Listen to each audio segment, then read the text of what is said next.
महाराष्ट्र में शिंदे गुट ने इतनी लोकसभा सीटों पर ठोका दावा, कहा इसका मतलब ये। महाराष्ट्र में लोकसभा चुनाव 2024 को लेकर बीजेपी, एनसीपी और शिवसेना ने अपनी कमर कस ली है। महायुति गठबंधन में अभी तक सीटों का बंटवारा नहीं हुआ है। इस बीच शिंदे की शिवसेना ने महाराष्ट्र लोकसभा के लिए 22 सीटों की मांग उठाई है।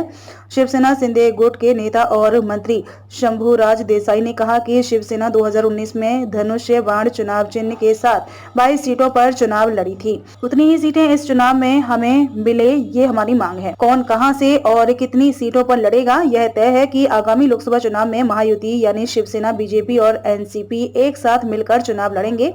कौन सी पार्टी कितनी पार्टी पर चुनाव लड़ेगी और कौन सी सीटों पर चुनाव लड़ेगी, इसका फैसला जल्द ही हो जाएगा। प्रत्येक पार्टी की समन्वय समिति की बैठकें हो चुकी हैं और रिपोर्ट सौंपी जा चुकी है। शिंदे गुट की शिवसेना के मुताबिक पार्टी की ओर से उन्हें सभी 22 लोकसभा निर्वाचन क्षेत्रों की भी समीक्षा की है, जिसकी जानकारी एकनाथ शिंदे को बता दी गई है। अंतिम निर्णय भी वही लेंगे। इतनी सीटें मांगेगी शिवसेना।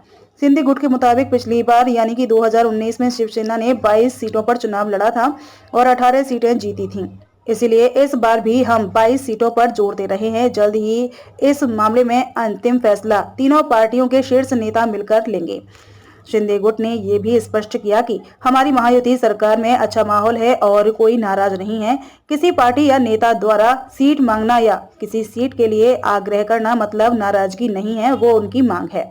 बैठक में इस पर चर्चा की जाएगी और सही रास्ता निकाला जाएगा। कोई भी नाराज नहीं होगा।